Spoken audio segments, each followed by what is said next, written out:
2008 ခုနှစ်တန်လျင်ဖောက်တော်ရရိပ်သာမှာ10 ရက်တရားစခန်းဖွင့်စဉ်ကာလအတွင်းဟောကြားဖို့ရည်ရွယ်ထားတဲ့တရားကတော့အကောင်းဆုံးဘဝရဖို့အလုတ်သစ်ဆုံးအလုပ်တရားတော်ဖြစ်ပါတယ်အကောင်းဆုံးဘဝအလုတ်သစ်ဆုံးအလုပ်ပြောလိုက်တဲ့အခါကျတော့ခေတ်လူငယ်လူရွယ်တွေကတော့ဟာ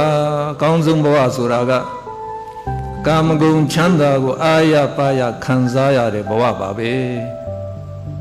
အလုတ်သစ်ဆုံးအလုပ်ဆိုတာလည်းပဲဝင်ငွေများများရတဲ့အလုပ်ပေါ့လို့အဲ့ဒါလို့ဖြေကြမှာဖြစ်ပါတယ်ဦးဇင်းအနေနဲ့ကဘာပတ်ခဲ့ရပါတယ်ဟိုအမေရိကန်တို့အင်္ဂလန်တို့ဂျပန်တို့ရောက်မြို့ကြီးတွေနော်နယူးယောက်တို့လန်ဒန်တို့အဲ့ဒါလိုရောက်သွားတဲ့အခါကျတော့လည်းပဲအဲ့ဒီကနော်လူတွေဘလို့လောက်ကင်နေထိုင်တယ်နည်းနည်းအကဲခတ်ကြည့်ပါတယ်အဲ့တော့ဒီကုခေတ်လူငယ်လူရွယ်တွေအများစုကတော့ခေတ်ပညာတတ်အောင်သင်မယ်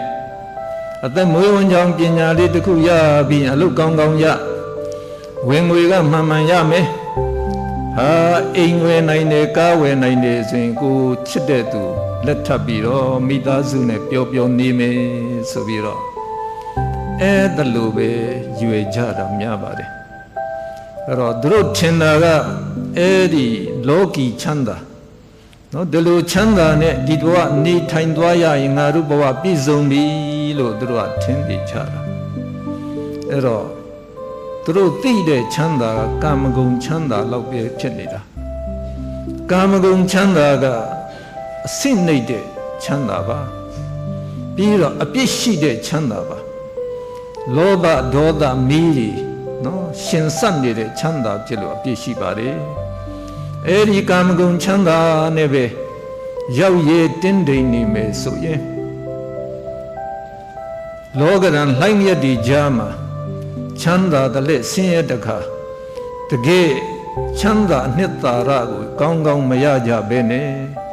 သေလွန်တဲ့အခါကျရင်လည်းအပေပုံဘဝတွေရောက်သွားမှာဖြစ်ပါတယ်မြတ်စွာဘုရားကဓမ္မစကြာမှာဟောထားပါတယ်ယောစာယံကာမေတုကာမတုခံလိကာနုယောကောဟိနောဂမ္မောပောထုဇနိကောအနတ္ထတံဟိတောအနရိယောအနတ္ထတံဟိတောအဲ့ဒီကာမဂုဏ်ချမ်းသာနဲ့သာယာပျော်ရွှင်နေခြင်းဟာတဲ့ဟိနောယုံညပါလေတဲ့ဂမ္မောရွာသူရွာသားတွေအလိကြည့်ဖြစ်တယ်တဲ့အနရိယောအရိယာသူတော်စင်နဲ့အလုတ်မဟုတ်ပါဘူးတဲ့အနတ္ထတန်ဟိတောတရားထူတရားမြတ်သိနိုင်တဲ့နိလန်းနဲ့မဟုတ်ပါဘူးဒါကြောင့်ခေတ်လူငယ်တွေနော်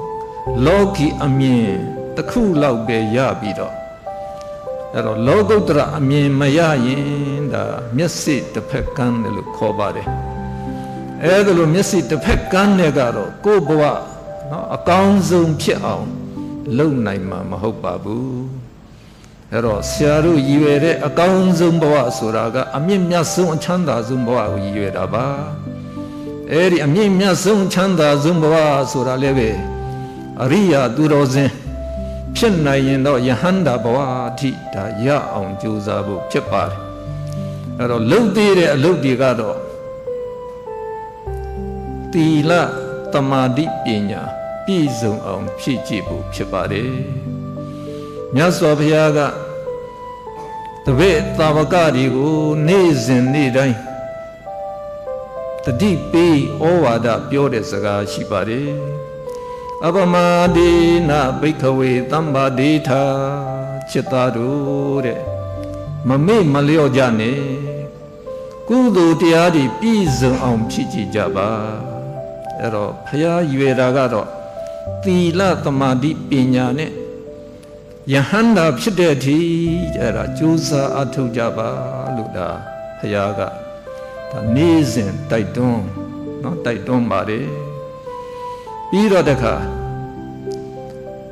ကုသိုလ်ကောင်းမှုတွေမမေ့မလျော့နေတဲ့အဲ့ဒီကုသိုလ်တရားတွေကိုမမေ့လျော့ခြင်းသည်နိဗ္ဗာန်ရောက်ခြင်းအကြောင်းဖြစ်ပါတယ်ကုသိုလ်တရားတွေကိုမေ့လျော့နေခြင်းသည်သေခြင်းရဲ့အကြောင်းဖြစ်ပါတယ်ကုသိုလ်တရားတွေကိုမမေ့မလျော့တဲ့သူတွေဟာသေသည်မမြည်ပါဘူးမေ့လျော့တဲ့သူတွေကတော့သေတဲ့လူတွေနဲ့မထူးပါဘူးအသက်ရှင်နေတဲ့သူတို့မှာကုသိုလ်ကောင်းမှုရစရာလည်းမရှိသေရင်လည်းပဲအပေသွားတော့မယ်ဆိုတော့သူတို့ရဲ့ဘဝကတော့နော်တော်တော်ကိုဒါဆုံးရှုံးသွားတဲ့ဘဝဖြစ်ပြီလို့ဆိုရမှာဖြစ်ပါတယ်တခါမြတ်စွာဘုရားကထပ်ဆက်ပြီးတော့တတိပေးပါတယ်ဗုဒ္ဓပါဒောဒုံလဘောလောကသမေလူပြည်လောကမှာမြတ်စွာဘုရားတို့ပွေထွန်းပေါ်ပေါက်ဖို့ဆိုတာအမတန်ခဲရင်တဲ့ဒုံလဘတရားဖြစ်ပါတယ်လေးသင်္ချီနဲ့ကဘာတသိမ့်ပါရမီဖြည့်ပြီးတော့မှဘုရားဖြစ်ကြရတာပါဘုရားမပွေတဲ့ကဘာဒီမရည်ထွက်နိုင်အောင်နော်အသင်္ချီရများပါတယ်ဒါကြောင့်ဘုရားပွေပေါ်တဲ့အချိန်အခါဘုရားသာသနာထွန်းတောက်တဲ့အချိန်အခါမှာကြုံတွေ့ရတယ်ဆိုတာဆရာတို့နော်ဒီတရားဓမ္မတွေအတွက်အကောင်းဆုံးအခွင့်အရေးဒါနော်ရတာပဲလို့တို့လိုမှတ်ယူရမှာဖြစ်ပါတယ်တခါမြတ်စွာဘုရားကမနုဿတ္တဘာဝဒုံလဘောတဲ့လူဘဝရဖို့ဆိုတဲ့ဟာကလည်းပဲအင်မတန်ခဲရင်တာပါတဲ့နခတိခသုတ်မှာဘုရားကသေးပွေအနေငယ်လက်သေးပေါ်တင်ပြီးတော့ယဟန်ဒီမေးတယ်ချစ်သားတို့ငါဘုရားရဲ့လက်သေးပေါ်မှာရှိတဲ့သေးပွေအည်အတွက်နဲ့ကဘာမြေကြီးမှာရှိတဲ့သေးပွေအည်အတွက်ဘယ်ဟာများသလဲအရှင်ဘုရားလက်သေးပေါ်ကသေးပွေကနည်းနည်းလေးပါကဘာမြေကြီးမှာရှိတဲ့သေးပွေတွေအစပေါင်းများစွာများပါတယ်အေးချစ်သားတို့တရဝါတွေသေလွန်ကြတဲ့အခါတဲ့တရဝါတွေဆိုတော့လူတွေနတ်တွေပြမတွေနော်ပြီးတော့အပေပုံသားတွေအားလုံးပါဝင်သွားပါတယ်ဒီတရဝါတွေသေလွန်တဲ့အခါကောင်းရာသုကတိလို့ဆိုတဲ့လူပုံနတ်ပုံပြမပုံရောက်ကြတဲ့တရဝါရေတွက်ကတော့ငါလက်သေးပေါ်ကသေးပွေရေတွက်လောက်ရှိရင်တဲ့အပေလေးပုံကိုရောက်ကြမဲ့တရဝါတွေက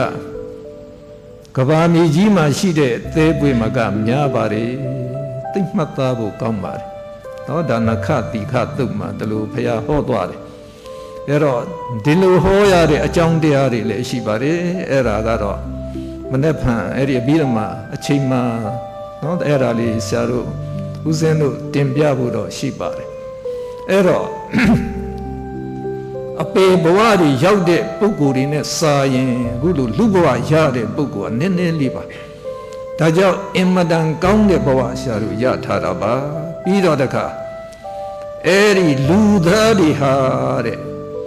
နော်ကုသိုလ်ကောင်းမှုပြုလုပ်ဖို့ကဟိုနတ်တွေဗြဟ္မာတွေလောက်မေ့လျော့ခြင်းမရှိပါဘူးတဲ့ကုသိုလ်ပြုတဲ့နေရာမှာလေရေစွမ်းတတ္တိရှိပါတယ်တဲ့လုံလဝိရိယလည်းကောင်းတယ်တတိလည်းကောင်းတယ်တဲ့ကြောင့်လူဘဝနဲ့မှဟိုနော်ဖရာရဲ့သာဝကဖြစ်နိုင်တယ်ပြီးတော့ပစ္စည်းကဗုဒ္ဓဖရာအထိကိုဖြစ်အောင်ကြိုးစားနိုင်တယ်ဆိုတော့လူဘဝရတာအကောင်းဆုံးဘဝတို့တွေရထားတယ်လို့လည်းမှတ်ယူထားစေခြင်းပါတယ်ဖရာကဒုံလဘတရား၅ပါးဟောပါတယ်တတ္တယဒုံလဘကတော့နော်တရားနဲ့ပြည့်စုံဖို့ဟာလည်းပဲတဲ့အင်မတန်ခဲရင်တဲ့ဒုံလဘတရားပါတဲ့ဖရာတရားသံဃာနော်ကံကံရဲ့အကျိုးတစ္ဆာ၄ပါးတရားဒီတရားတွေကိုနားလေပြီးတော့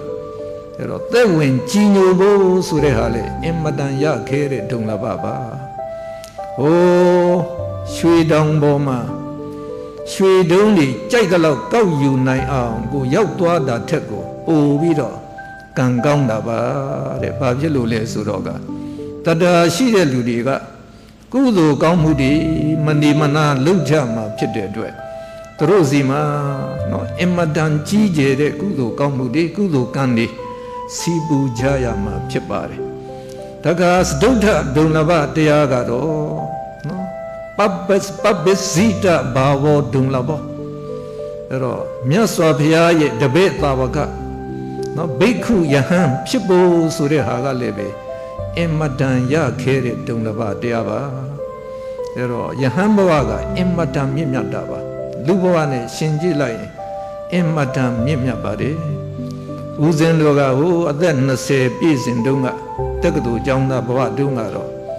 ဟိုဇာတိရွာကမဝဲရွာမှာရက်40နော်ပဇင်းဝတ်ဖူးပါတယ်အခုနှစ်ပေါင်း55နှစ်ကြာသွားတယ်အဲ့တော့အခုအသက်85နှစ်ရောက်လာတော့မှပဲအဲ့တော့ယဟန်ဘဝတော့ငါတော့နော်ရသလောက်တော့ယူအောင်မှပဲဆိုပြီးတော့အခုသင်္ကြန်ဒုံလဘယဟန်တစ်ပါးပါနော်မနေ့ကမှယဟန်ဖြစ်တာပါအဲ့တော့ယဟန်ဘွဲ့အမိကတော့ဓမ္မကဝေတကလို့ဆရာတော်ပြထားပါတယ်အဓိပ္ပာယ်ကတရားရှာမြည်တဲ့ပုဂ္ဂိုလ်တဲ့မှတ်ပါတယ်အဲ့တော့ဦးဇင်းတို့လည်းတရားနော်အဲ့ဒီမဲ့ညာဖူညာတရားထူတွေဒါရရှိတဲ့အထိကြိုးစားအထောက်ကြရမှာဖြစ်ပါတယ်ပြီးတော့နောက်ဆုံးပင်စမဒုံလဘတရားကတော့နော်တတ္ဓမ္မသာဝနာအတိဒုံလဘံတဲ့အဲ့တော့သူတော်ကောင်းတရားနာကြားရဖို့ဆိုတာကအင်မတန်ခဲရင်တဲ့ဒုံလဘပါတဲ့သူတော်ကောင်းတရားဆိုတာကမြတ်စွာဘုရားဟောကြားထားတဲ့အတိုင်းနော်အဲ့ဒါလို့လိုက်ပြီးတော့ဟောနိုင်တဲ့တရားတွေကိုဒါသူတော်ကောင်းတရားလို့ခေါ်တာပါမြတ်စွာဘုရားပွေထွန်းပါမှဒီတရားတွေကိုသိနာလေပြီးတော့ဟောပြောနိုင်တဲ့လူတွေရှိပါမှမိမိကလည်းပဲအခုလိုလူဘဝရပြီးတော့တရားတရားနဲ့ပြည့်စုံပါမှတရားနိုင်နာခွင့်ရတာပါဒါကြောင့်တရားနာရတယ်ဆိုတာလွယ်တာမဟုတ်ပါဘူးအင်မတန်ခဲရင်ပါတယ်အင်မတန်ခဲရင်တဲ့အတိုင်းပဲအကျိုးတရားကလည်းအင်မတန်များပါတယ်မြတ်စွာဘုရားကမင်္ဂလာတရားတော်မှာကာလီနဓမ္မသာဝနာတိတိလျောက်ပတ်တဲ့အချိန်ခါမှာသူတော်ကောင်းတရားနာကြားရခြင်းကာလီနဓမ္မသာကိစ္စတိတိလျောက်ပတ်တဲ့အခါမှာတရားဓမ္မတွေကိုမေးမြန်းဆွေးနွေးရခြင်းအဲ့ဒီအလုပ်ကိစ္စတွေဟာတဲ့အင်မတန်ကြီးကျယ်ချမ်းသာခြင်းကိုပေးနိုင်တဲ့မင်္ဂလာတရားတွေဖြစ်ပါတယ်ဆိုပြီးတော့ဒီလိုဟောသွားပါတယ်အဲ့တော့အခုသင်္ကြန်အခါသမယမှာဒီတန်လျင်ဖောက်တော်ရရိပ်သာမှာတနေ့ကို၄ချိန်တရားနာခွင့်စီစဉ်ထားကြပါတယ်6နာရီခွဲနော်9ပါးသီလခံယူပြီးတဲ့အခါမှာဆရာတော်ဘုရားတွေကဩဝါဒတရားတွေအလုပ်ပေးတရားတွေချီးမြှင့်သွားပါတယ်7နာရီခွဲကနေ12နာရီခွဲအချိန်မှာတော့ဥပဇင်ကနေပြီးတော့အဲ့တော့ဒီနှစ်တော့အသုံးချအဘိဓမ္မာဆိုပြီးတော့ဟောပြောပေးသွားမှာဖြစ်ပါတယ်ပြီးတော့တခါည9နာရီနဲ့10နာရီအချိန်မှာတော့ဖောက်ဆရာတော်ဘုရားရဲ့တရားကိုနာကြားရပါတယ်အခု10နာရီ15ကနေ9နာရီ15အထိကတော့အဲ့ဒါဥပဇင်ရဲ့တရားပါခုပြောသွားတဲ့အတိုင်းပဲ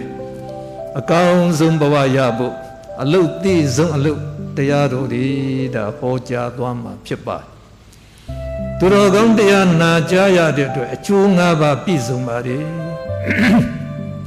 သူတော်တရားနာရညာမှုမကြားစဘူးကြားရဖူး၏ကြားဖူးပြီးပြန်ထမှန်၍ရှင်းလွတ်ကင်းယုံမှဖြောက်သားအယူစိတ်ကြည်ပြူသည်ငါစုရမြဲအကျိုးတည်တဲ့မကြားဘူးတဲ့တရားတွေကိုကြားလိုက်ရတော့ကိုယ်မှာဘုဒ္ဓတာတွေတိုးတယ်ကြားဘူးတဲ့တရားတွေထပ်မှန်ကြားရပြန်တဲ့အတွက်ကြောင့်လေအသိဉာဏ်ရှင်းသွားတယ်ပြီးတော့ယုံမှားတန်တရားတွေလွတ်ကင်းသွားတယ်အဲ့ဒီဝီဇိကိစ္စကလည်းပဲနော်ဒါအပေချတဲ့တရားပါပဲဆရာတို့ကုသိုလ်မရအောင်နော်ပြီးတော့ဇံမဲ့ဖို့တွေမရအောင်တားမြစ်တဲ့နိဝရဏတရားလည်းဖြစ်ပါတယ်ပြီးတော့ကိုကတရားသိလာတဲ့အခါကျတော့မှန်ကန်တဲ့အယူဖြောင့်မတ်တဲ့အယူအဲ့ဒါသမ္မာဒိဋ္ဌိဆိုတာရသွားပါတယ်အဲ့ဒီသမ္မာဒိဋ္ဌိကမဖြစ်သေးတဲ့ကုသိုလ်တွေဖြစ်ဖို့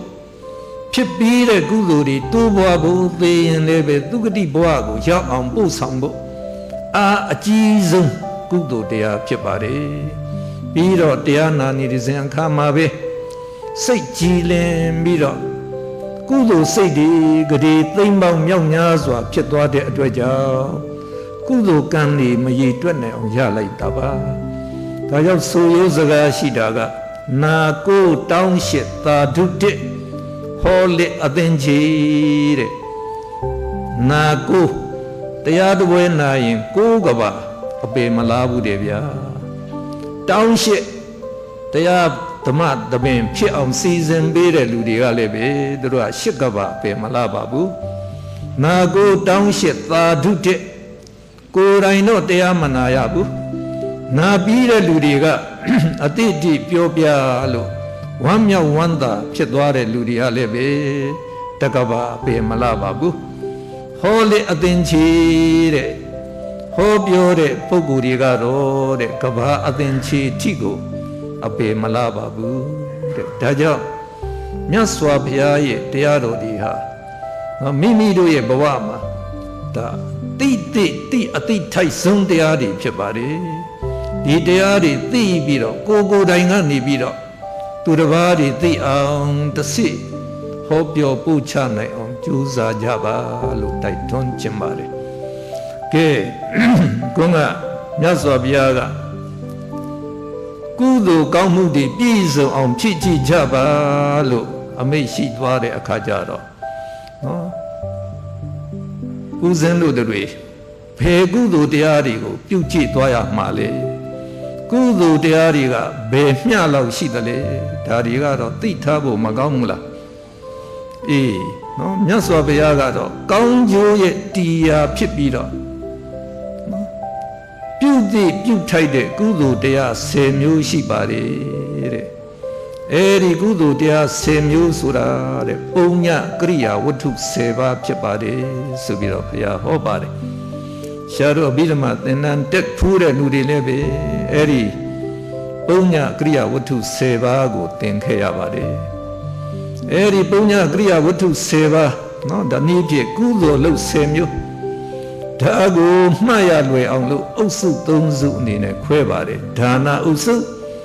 သီလအုပ်စုဘာဝနာအုပ်စုဒါကြောင့်ကုသိုလ်တရားတွေဟာနော်လွယ်ပြောရင်ဒါနသီလဘာဝနာအလုပ်တွေပဲလို့တလို့မှတ်ပါအဲ့တော့ဒီညတော့အဲ့ဒီဒါနအုပ်စုကလေးတော့ဆရာနော်ဒါပြောပြချင်ပါတယ်အဲ့တော့ဒါနအုပ်စုထဲမှာကုသိုလ်ကောင်းမှု3မျိုးပါပါတယ်ဒါနဆိုတာပေကံစုကျဲခြင်းပါပြီးတော့ပတ္တိဒါန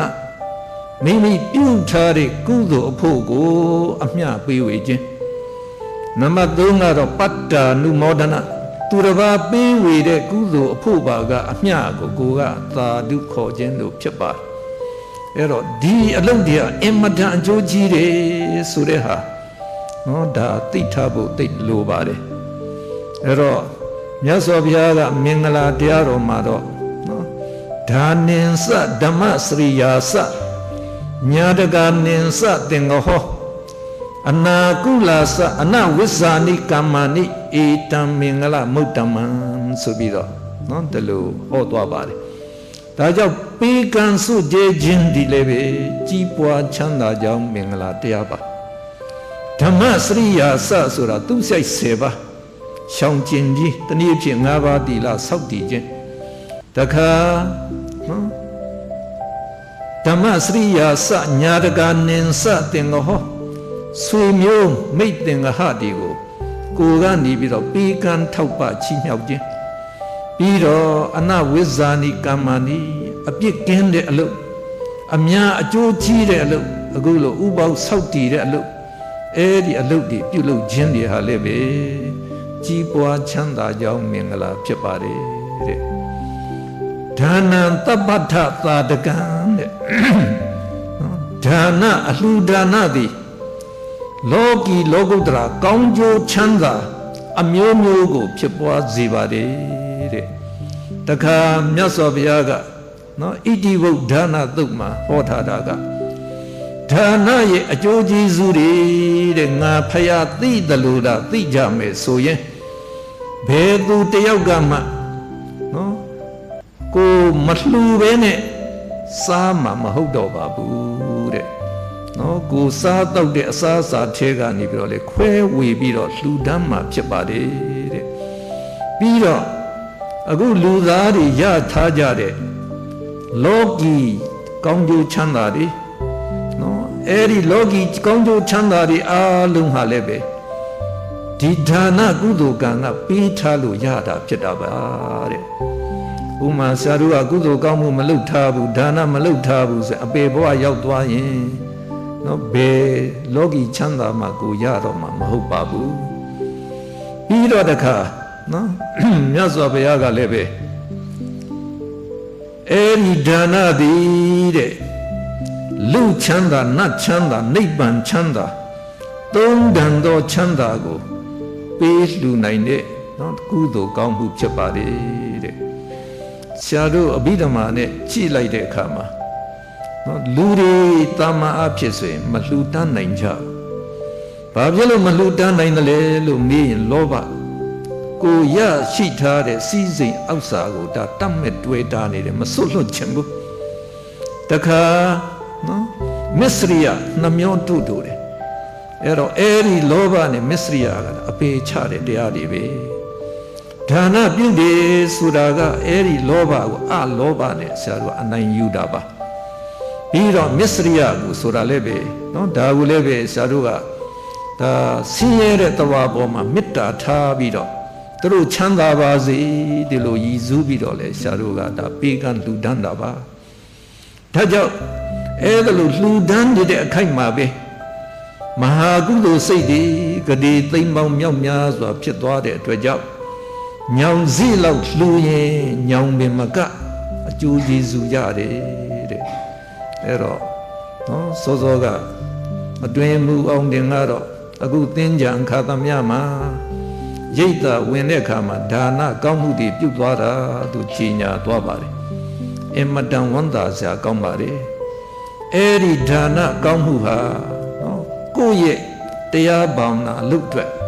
အင်မတန်အထောက်ပံ့ဖြစ်တဲ့ကောင်းမှုကုသိုလ်ဖြစ်ပါတယ်ဆိုတာလည်းပဲ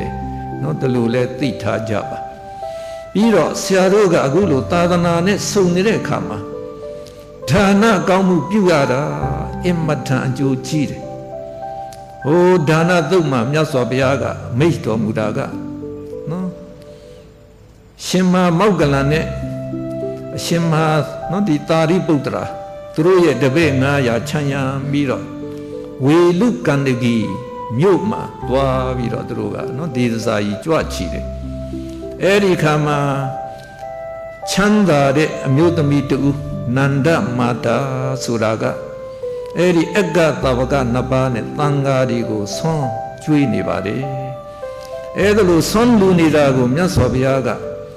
နော်ဇေတဝန်ကျောင်းကနေဒါဒိဗ္ဗစက္ခုနဲ့မြင်တော်မူတဲ့အတွက်ကြောင့်ယဟန်ဒီအမိတ်ရှိတယ်จิตตายหันတို့ဟိုးဝေလုကန္တဂီမြို့မှာဒီနန္ဒမာတာဆိုတဲ့တဂါမကနော်အက္ကသဗ္ဗကနှစ်ပါးနဲ့ယဟန်ဒီကိုလှူဒန်းပေးကမ်းတဲ့နေရာမှာအင်္ဂါ6ပါးနဲ့ပြည့်စုံတယ်တဲ့အင်္ဂါ6ပါးဆိုတာကအလှူရှင်ဘက်က3ပါးအလှူခံတဲ့ပုဂ္ဂိုလ်ဘက်က3ပါးဖြစ်ပါတယ်အလှူရှင်ဘက်က3ပါးကဘာလဲလို့မေးရင်တော့စေတနာ3တန်ပြဋ္ဌာန်းခြင်းဖြစ်ပါတယ်နော်ဆရာတို့မလှူမတန်းခင်မှာပုပ္ပစေတနာဝမ်းမြောက်ဝမ်းသာဖြစ်နေရမယ်လှူစဉ်ခါမှာလည်းမုံစစေတနာအလှူဒါနရဲ့အကျိုးသိပြီးတော့ဝမ်းမြောက်ဝမ်းသာနော်ကိုကဆွတ်လှုပ်ပြီးတော့လှူဒန်းရမယ်လှူပြီးတော့လေအပရစေတနာဝမ်းမြောက်ဝမ်းသာဖြစ်နေရမယ်ငါကောင်းမှုလုပ်ရတာကောင်းနေစွာဆိုပြီးတော့အဲ့ဒါလို့စေတနာ3တန်ပြဋ္ဌာန်းရင်ဒါအင်္ဂါ3တန်နဲ့ပြည့်စုံတယ်တခါအလှူခံဘက်ကပုဂ္ဂိုလ်နော်ဒီအင်္ဂါ3ပါးကတော့အလှူခံပုဂ္ဂိုလ်ဟာတဲ့လောဘကင်းသူဖြစ်ရမယ်သို့မဟုတ်ကင်းအောင်ကြိုးစားအထုတ်နေသူဖြစ်ရမယ်ပြီးတော့တခါဒေါသကင်းသူဖြစ်ရမယ်သို့မဟုတ်ဒေါသကင်းအောင်ကြိုးစားနေတဲ့ပုဂ္ဂိုလ်ဖြစ်ရမယ်တခါမောဟကင်းသူသို့မဟုတ်မောဟကင်းအောင်ကြိုးစားနေတဲ့ပုဂ္ဂိုလ်ဖြစ်ရမယ်တဲ့အဲ့တော့အခုဒီရိတ်သားမှာနော်ရောက်ရှိနေတဲ့ ယဟန်တန်ဃာတွေရောသီလရှင်တွေရောမျိုးသားမျိုးသမီးတွေရောမဲ့ဖို့နိဗ္ဗာန်ကြီးမှန်းပြီးတော့နော်သီလသမာဓိပညာကြည်စဉ်အားထုတ်နေတဲ့အခါကျတော့ခုနကအင်္ဂါ၃ပါးနဲ့မပြည့်စုံဘူးလားဗျာပြည့်စုံတယ်နော်ဒါကြောင့်အဲ့ဒါလိုအင်္ဂါ၆ပါးနဲ့ပြည့်စုံတဲ့အလှူဒါနရဲ့အကျိုးတရားတွေတဲ့ဘလောက်များမြောင်တယ်လဲသမုဒ္ဒရာရေကိုခွက်နဲ့မချင်တွက်နိုင်တယ်လို့ပဲနော်အဲ့တော့ကနန်းတင်ချာနဲ့တောင်ပေါ်ပြဖို့မပေါ်ပြနိုင်တော့အောင်ကြီးကျယ်ပါတယ်တဲ့ဘုရားကဒီလိုအမိန့်ရှိပါတယ်ဒါကြောင့်နော်လှူဒါနပြုတဲ့အခါမှာအဲ့ဒီစေတနာ၃တန်ပြထမ်းပြီးတော့နော်ဒါလှူဒန်းဖို့အရေးကြီးပါတယ်ဒါလိုလှူဒန်းမှလှူဒန်းတဲ့အလှူဒါနသည်အဲ့ဒါဥက္ကဋ္ဌကုသိုလ်အမြတ်စာကုသိုလ်ဖြစ်တယ်လို့ဒါလိုနော်ဒါဘုရားအမိန့်ရှိပါတယ်တခါကံကံရဲ့အကျိုးကိုနားလည်ရနော်ဆရာတို့လည်းပဲဒီအခုဒီတရားပွဲမှာပဲအလှူဒါနရဲ့အကျိုးနော်ဒီကံကံရဲ့အကျိုးတွေမှတ်သားလောက်အောင်တော့ပြောသွားမှာဖြစ်ပါတယ်အဲ့တော့ဒီကံဆိုတာနော်အလုတ်ပါပဲအလုတ်ဆိုတာလေးပဲဆရာတို့နော်ဒီကုသိုလ်ကောင်းမှုလုပ်တဲ့စေတနာဒီစေတနာကိုဒါကံလို့ခေါ်တာပါပဲအဲ့တော့ဆရာတို့ခုနကလှူစဉ်ခါမှာဒီစေတနာကံရဂရေသိမ့်ချီဖြစ်သွားပြီးတော့ဖြစ်ပြီးတာနဲ့သူတို့ကချုပ်ပါတယ်ဒါပေတော်လည်းပဲမချုပ်ခင်မှာသူတို့ရဲ့အစွမ်းတတ္တိတွေကိုစိတ်အစဉ်မှာခြံရစ်သွားပါတယ်နော်ဒါကဆရာတို့ကဒီကံမျိုးစေ့လို့ဒါလွယ်လွယ်လေးနဲ့သူတို့ခေါ်လိုက်တာပေါ့နော်အဲ့တော့အဲ့ဒီစေတနာကံတွေကနော်ဒါအကျိုးပေးတယ်ဆိုတဲ့ဟာကလည်းပဲဒါနော်မြတ်စွာဘုရားဟောလို့လည်းသိရပါတယ်တရားအားထုတ်ရင်လည်းပဲအဲ့ဒီဝိပဿနာရှုတဲ့အခါမှာဒီလိုကောင်းမှုကုသိုလ်လုပ်ထားရင်ကောင်းကျိုးတွေရတယ်ဆိုတဲ့ဟာတွေကိုကိုယ်တိုင်ပဲရှုမြင်နိုင်ပါတယ်နော်ဒါကြောင့်ယုံမှန်တရားရှိဖို့မလိုပါဘူးဒါကြောင့်အဲ့ဒါလိုလှူဒန်းတဲ့အခါအခုလိုကုသိုလ်ကောင်းမှုလုပ်တဲ့အခါဘာပဲလုပ်ကံကံအကျိုးကိုသိတဲ့ကမ္မတကတညာရှိပြီးတော့လုပ်ပါတဲ့အဲ့ဒါလိုလုပ်မယ်ဆိုရင်နော်အလောဘအဒေါသအမောဟဆိုတဲ့ဟိတ်သုံးပါးပြည့်စုံတဲ့အတွက်ကြောင့်တိဟိတ်ကုသိုလ်ကံတွေဖြစ်မှာဖြစ်ပါတယ်ဒီတိဟိတ်ကုသိုလ်ကံတွေအကျိုးပေးတဲ့အခါမှာဟောလူလာဖြစ်ရင်လည်းတိဟိတ်ပုဂ္ဂိုလ်နတ်ဖြစ်ရင်လည်းတိဟိတ်ပုဂ္ဂိုလ်တိဟိတ်ပုဂ္ဂိုလ်ဖြစ်မှလည်းပဲဟောတရားနာလိုက်ယူနေလေတချို့ကမဲ့ညာပူညာရသွားနိုင်တယ်ဒါမှမဟုတ်ကသီလသမာဓိပညာဖြစ်ကြည့်ပြီးတော့ဒါဇန်တရားတွေလည်းရနိုင်တယ်မဲ့ဖူလည်းရနိုင်မှာဖြစ်ပါတယ်အဲ့ဒီတော့ကနော်ဆရာတို့ဌာနဆိုတဲ့ဟာကအဲ့ဒီနော်နိဗ္ဗာန်တက်ဖို့လမ်းကြောင်းမှာလေ तू ကအင်မတန်လိုအပ်တဲ့နော်လိုအပ်တဲ့ကောင်းမှုကုသိုလ်တစ်ခုဖြစ်ပါတယ်မြတ်စွာဘုရားတို့ကလည်းဖယားဖြစ်အောင်ကြည်ကြံအားထုတ်တဲ့အခါမှာဒါနပါရမီကိုဒါနော်ရှေ့ဦးတင်ပြီးတော့ဒါဖြစ်ကြည့်သွားပါတယ်အဲ့ဒီတော့ဆရာတို့ကနော်ဒီဒါနကောင်းမှုရဲ့အကျိုးကျေးဇူးတွေနော်ဘလို့ကြီးတယ်ဆိုတဲ့ဟာကိုဆရာတို့ကတာရကဝတ္ထုတွေနည်းနည်းလေးပြောချင်ပါတယ်မြတ်စွာဘုရားသာသနာတော်မှာသာသနာနဲ့စုံတွေ့နေတဲ့ခါကြတော့ကုသိုလ်ကောင်းမှုတွေပြုဖို့နားလည်လာကြတယ်ရောတရားမှာခွဲသမ်းတွေတွေ့တယ်ဒါမိုးဆိုရင်တော့ခွဲပန်းတွေတွေ့တော့မှာဒီခွဲပန်းတွေသူကခူးပြီးတော့မျိုးသမီးတယောက်ရွာလေဇေဒီမှာသွားပြီးတော့တင်မယ်ဆိုပြီးတော့ဇေဒီသွားနေစဉ်အချိန်မှာပဲနော်နွားခွေတဲ့အတွက်သူကကွယ်လွန်သွားပါတယ်အဲ့တော့လှူဒန်းမယ်ဆိုတဲ့ကုသိုလ်စိတ်နဲ့သွားနေတဲ့အတွက်ကြောင့်တေတာနဲ့တပြိုင်နဲ့တာဝရိဏနတ်ပြည်မှာအင်မတန်ကြီးကျယ်တဲ့နတ်ဗိမာန်အဲ့တော့ရွှေခွဲပန်းတွေနဲ့တစားဆင်သားတဲ့ဗိမာန်အဲ့ဒီမှာသူကသွားဖြစ်တဲ့အတွက်သူ့ကိုခွဲပန်းနတ်သမီးတို့တလို့နော်ဆိုကြပါတယ်တခါသာဝတိဟိုလေကွင်းထဲမှာနော်ဒီတလီစပါးတွေနော်ဖူးနေပြီငုံနေပြီပြီးတော့အသီးတွေပြည့်လာပြီဆိုရင်တော့အဲ့တော့လေကိုသွားစောက်ရပါတယ်အမျိုးသမီးတယောက်ကအဲ့ဒီမှာလေစောက်ရတဲ့တာဝန်သူကနော်ယူရပါတယ်ရှင်မဟာကတ္တပကလည်းပဲ နိရောဓသမဘဝင်စားပြီးတဲ့အခါကျတော့ကြည်တယ်တဲ့ဘယ်သူကိုချီးမြှောက်ထိုက်တယ်လေဆိုတော့အဲ့ဒီလေဆောက်အမျိုးသမီးကိုမြင်ပါတယ်မြင်တဲ့အတိုင်းပဲမထေကဒီလေတော်ထဲကိုကြွလာပါတယ်ဒီအမျိုးသမီးကလေးကလေတော်ထဲမှာတူးထဲနေရတဲ့အခါကျတော့သူစားဖို့ကတလီစပါးကိုပေါက်ပေါက်ဖောက်ပြီးတော့သူကစားရတာပါဒါကြောင့်ရှင်မကတ္တဗနော်သူ့လေရှိမှလာပြီးတော့ရက်တဲ့အခါကျတော့ဝမ်းမြောက်ဝမ်းသာပဲသူပေါက်ပေါက်ဖောက်နေတဲ့အဲဒီပေါက်ပေါက်ဆုပ်တွေကိုယူပြီးတော့မထေကိုလှူဒန်းပါတယ်လှူတဲ့အခါမှာဆုတောင်းတတ်ဖို့သိအရေးကြီးပါတယ်အဲ့တော့ဒီမျိုးသမီးကဘာဆုတောင်းတယ်လဲအရှင်ဘုရားတို့သိတဲ့တရားသိရပါလို့ဤတဲ့သိကောင်းပါတယ်နော်အဲ့တော့ तू ကဥမာနော်ဣဒံမေပုံညာနိဗ္ဗာနတပစ္စယောဟောတုဒါတွေ तू မသိဘူးလေနော်မသိဘူးဆိုရင်တော့အလွယ်ဆုံးကတော့အရှင်ဘုရားတို့သိတဲ့တရားသိရပါလို့ဤဆိုတော့အဲ့ဒါဆိုရင်တော့မဲ့ညာဖူညာနော်ဒါရပါလို့ဤတို့ဆုတောင်းရရောက်သွားပါတယ်အဲ့ဒါလို့ तू ကလှူဒန်းပြီးလို့သူ့ရဲ့တဲအပြန်မှာမွေပွေးပေါက်လို့သေရှာပါတယ်အဲ့တော့နော်အခုလို့ရှာတို့ဒီမွေပွေးပေါက်လို့သေပါတော့လေပဲကုသိုလ်ကောင်းမှုလှုပ်ထားတဲ့ဒီကုသိုလ်ကံကအကျိုးပေးတဲ့အတွက်ကြောင့်တာဝတိနာနတ်ပြည်မှာနော်အင်မတန်လှပတဲ့ဗိမာန်မှာသူကနတ်သမီးသွားဖြစ်ပါတယ်အဲ့တော့သူ့ဗိမာန်ကြတော့ကွန်းကနော်ဒီပေါက်ပေါက်ငွေပေါက်ပေါက်ပန်းတွေနဲ့တစားဆင်ထားတဲ့ဗိမာန်သခင်မဖြစ်တဲ့အတွက်သူ့ကိုလာစာဒေဝီတဲ့ပေါက်ပေါက်ပန်းသခင်မလေးပေါ့ဗျာအဲ့တော့နတ်သမီးတွေအဲ့လိုသွားဖြစ်တဲ့အခါမှာနော်ဒါဥပပပရိသန်တွေနဲ့သွားဖြစ်တာပါဒီမှာသေတာနဲ့ဟိုမှာချက်ချင်းအထင်ရှားပဲဗိမာန်နဲ့တကွဒီကုသိုလ်ကံကြောင့်ပဲဒီဗိမာန်တွေဖြစ်တာပါပဲအဲ့တော့နတ်သမီးသွားဖြစ်တဲ့အခါကျတော့သူ့ရဲ့အတိတ်ဘဝသူမြင်နိုင်တာကြည့်လိုက်တဲ့ဩငါလေဆောက်တဲ့အမျိုးသမီးကလေးပါပဲနော်ဒီရှင်မကတ္တဗမထေကိုပေါက်ပေါက်ပန်းကလေးလှူလိုက်ရတဲ့ကုသိုလ်ကံကြောင့်ဒီလောက်ကြီးကျယ်တဲ့စည်းစိမ်ချမ်းသာရတယ်ဒီလိုစည်းစိမ်ချမ်းသာတွေအရှိတစ်ဖြစ်ဘဝဆက်တိုင်းဒါဆက်ပြီးတော့ခံစားနိုင်အောင်ငါကုသိုလ်ကောင်းမှုလုပ်အောင်မှာပဲဟောနော်ကိုကဒီလှူဒန်းတဲ့တရားတရားဖြစ်တာတော့အဲ့တော့တဇတဇစိုးဝမှတ်တာဘဝနှောင်းဆက်တိုင်းကောင်းတယ်လို့ဆိုရိုးရှိတဲ့အတိုင်းပေါ့ဗျာအဲ့တော့ကုသိုလ်ကောင်းမှုဆက်လုပ်ခြင်းတယ်ဆက်လုပ်ခြင်းတော့သူမြင်တာကရှင်မကတ္တပကသူ့ကိုနော်ချီးမြှောက်သွားတော့မထေရဲ့เจ้าကိုမှပဲသူကဆင်းလာပြီးတော့သူကတပြက်စီလဲတယ်ပြီးတော့တောက်ရည်အိုးရည်ဖြစ်တယ်အဲ့ဒီဝေယဝိဆာတွေလုတ်သုံးရက်မြောက်တဲ့ခါကျတော့မထေကသိသွားပါတယ်အဲ့တော့မထေကသိသွားတဲ့ခါကျတော့ဒီမျိုးသမီးကိုဒီနတ်သမီးကို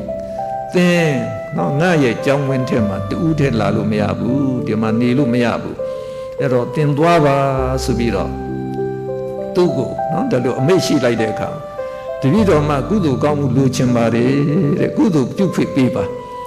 အဲ့တော့သင်ပြုခွင့်နော်လိုချင်ပါတော့လည်းပဲဒါဝိနည်းသိက္ခာပုဒ်ရဒီကြောင်းသင်္ကန်းထဲမှာဒါလို့မျိုးသမီးတယောက်ကလာပြီးတော့ကုသိုလ်ကဝေယဝိဆလုပ်လို့မရဘူးသင်သွားနှစ်ပါမောင်းတဲ့ခါကျတော့ तू ကနော်ကောင်းကင်ပြန်တက်ပြီးတော့ငိုနေတယ်တဲ့ငိုနေတာကိုဖယားကနော်သူ့ရဲ့ဇေရဝန်ကျောင်းကနေမြင်တာကိုမြင်တဲ့ခါကျတော့ဖယားကဇေရဝန်ကျောင်းကနေအမိတ်ရှိတာနော်ဟိုကနေအမိတ်ရှိလိုက်ရင်ဒီမျိုးသမီးရှေ့မှာဖယားဟောတယ်လို့ပဲ तू ကကြားတယ်ချစ်သမီးကုသိုလ်ကောင်းမှုကရနိုင်တဲ့လောက်များများရအောင်ကြိုးစားလုပ်တည်တယ်ဒါပေမဲ့နော်ငါရဲ့သားတော်ရှင်မကတ္တဗတို့ကလည်းဝိနည်းစောက်ထိန်ရတဲ့အတွက်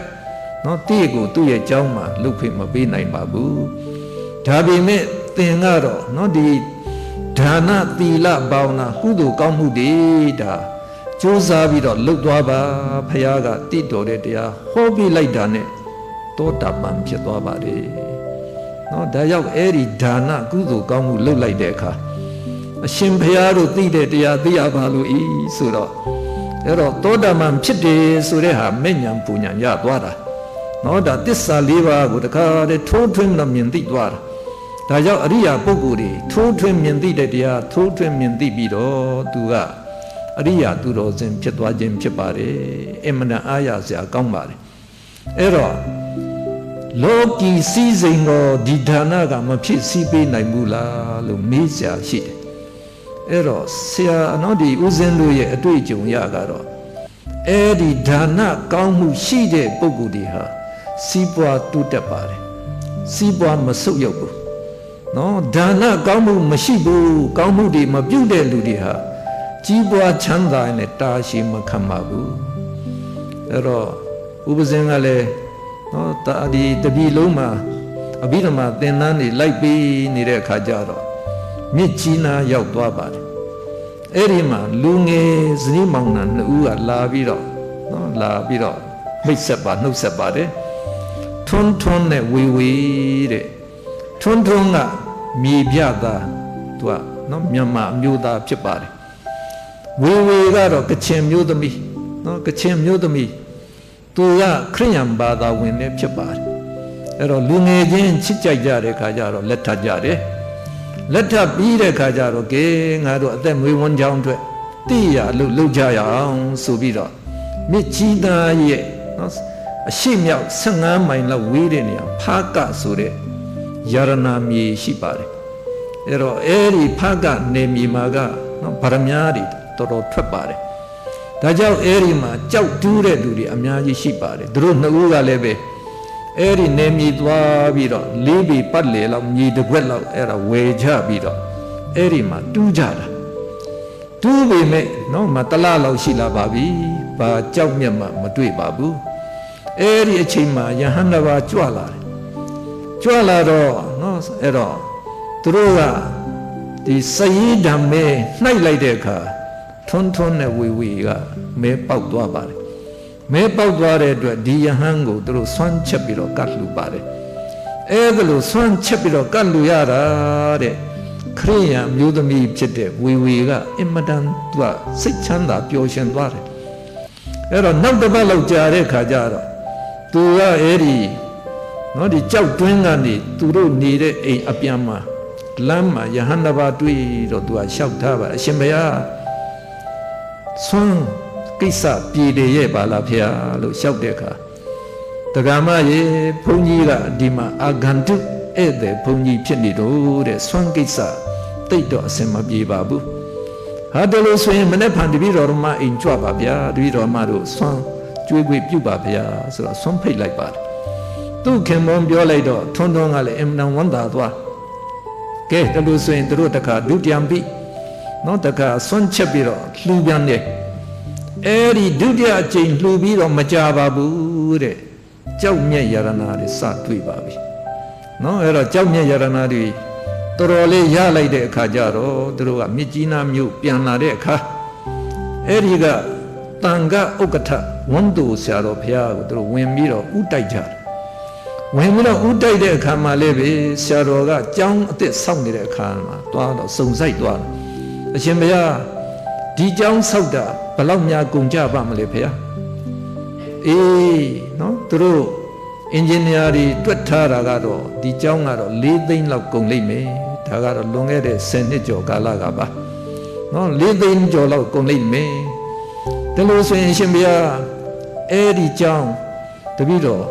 ဓမ္မတို့လှူဒန်းမရစေဖေတဲ့။အဲ့ဒါလို့သူကဂရိပေးပြီးတော့လိုအပ်တဲ့ငွေလည်းလှူလိုက်တယ်လှူလိုက်တဲ့အခါကျတော့ကြောက်မြက်ရတနာပို့ထွေးတာတဲ့ဘလောက်ထိပို့ထွေးသလဲတော့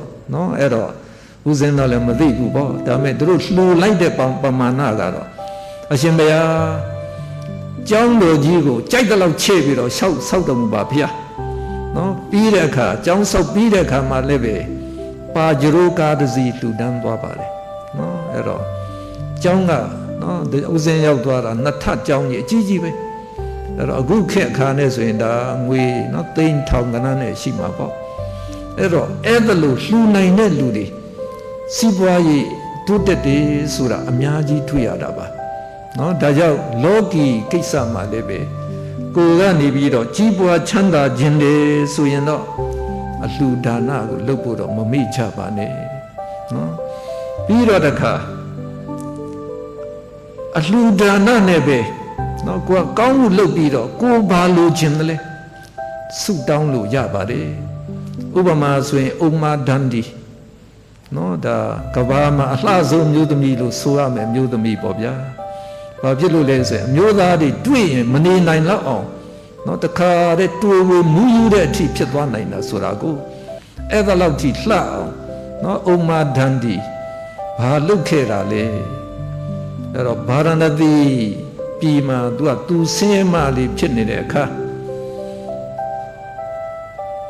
တစောင်းတိုင်းမိထွန်းပွဲကျင်းပတဲ့အခါအမျိုးသမီးငယ်တွေကပန်းဝတ်စုံနော်ပန်းဝတ်ဆိုးထားတဲ့အဲ့ဒီဝတ်စုံတွေဝတ်ဆင်ကြတယ်သူကလည်းဝတ်ဆင်ရင်တော့အမေကိုပူစားတယ်အမေပန်းဝတ်စုံဝတ်ချင်ပါတယ်ဟဲ့အမေတို့ကတနေ့နော်စားဖို့တောင်မှအခက်အနိုင်ပဲပန်းဝတ်စုံဝယ်နိုင်ပါမလဲမင်းလူချင်းတထေးအိမ်မှာသွားပြီးတော့ကြုံခံစီအဲ့တော့သွားပြီးတော့၃နှစ်ကြုံခံတယ်ကြုံခံပြီးတော့မှပန်းဝတ်စုံရတဲ့အခါမြို့ပြင်ထွက်ပြီးတော့ရေကန်မှာရေချိုးတယ်ပြီးတော့မှဒီလှတဲ့ပန်းဝတ်စုံနော်ဝတ်စုံကိုဝတ်တော်မယ်အဲ့တော့အိန္ဒိယကတော့အမျိုးသမီးတွေကစာရီတွေဝတ်တာကိုစာရီတွေဝတ်တယ်ဆိုရင်တော့ချုပ်ဖို့မလိုဘူးပေါ့ဗျာနော်ဒါကိုမှပတ်လိုက်တယ်ဆိုတော့ဒါအဖို့ရတယ်ဆိုရင်သူကပတ်လိုက်ရင်ဒါသူကဝတ်တာရောက်သွားပြီကိုအဲ့ဒါလိုဝတ်တော်မယ်လို့လုပ်တဲ့အခါမှာဒါယဟန်တပါနော်ယဟန်တပါကသင်္ကန်းမပါဘဲနဲ့တိရွက်ကလေးတွေနဲ့အဲ့ဒါရှက်လုံအောင်ကာပြီးတော့နော်အိန္ဒြေသိက္ခာနဲ့ရှောက်လာတာသူကမြင်လိုက်တယ်မြင်လိုက်တဲ့အခါကျတတ္တာတရားဖြစ်လာတယ်အဲ့တော့ဒီဥမာဒန္ဒီဆိုတဲ့ဟာကလေဥပါလဝံထေရီလောင်းလျာပါနော်သူကတကယ်ကုသိုလ်ရှင်ပါဟိုကဘာတသိန်းနော်ဒီထက်ကပွေသွားတဲ့အဲ့တော့ဘဒုမုဒ္ဒရာမြတ်စွာဘုရားထံမှာသူကနေပြီးတော့ဒါလက်ဝဲရန်တာဝိကံနော်မျိုးသမီးထေရီဖြစ်ဖို့စုပန်ထားတဲ့ပုဂ္ဂိုလ်ပါအဲ့တော့စုပန်ထားတဲ့အတိုင်းလည်းပဲသူစီမှာနော်ဒါဒီဘုရားကဖြစ်မယ်လို့ဒါမိတ်ကြားထားတဲ့ဒါသူကရထားပြီးတဲ့ပုဂ္ဂိုလ်ပါ